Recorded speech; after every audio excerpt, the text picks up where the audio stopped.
ఈ గ్లాస్ లో ఉన్న నీరు మన జీవితంలో ఉన్న అన్ని రకాల ఎమోషన్స్ అనుకుందాం.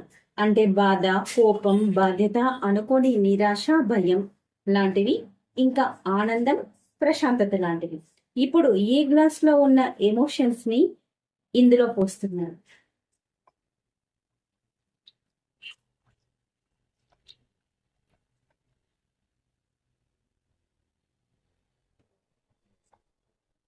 కానీ ఈ గ్లాస్ ఇప్పుడు బాధ, కోపం, బాధ్యత, నిరాశ, భయంతో నిండిపోయింది.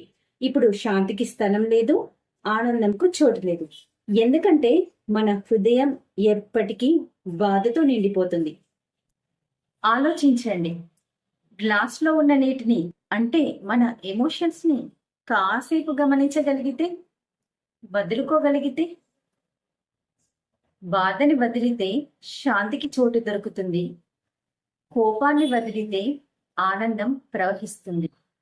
మన హృదయం శుభ్రంగా ఉంది అంటే మన జీవితం కూడా ప్రశాంతంగా మారుతుంది. మన ఎమోషన్స్ ని మనం మార్చలేము, కానీ వాటిని ఎలా పట్టుకుంటామో అది మన చేతిలోనే ఉంది.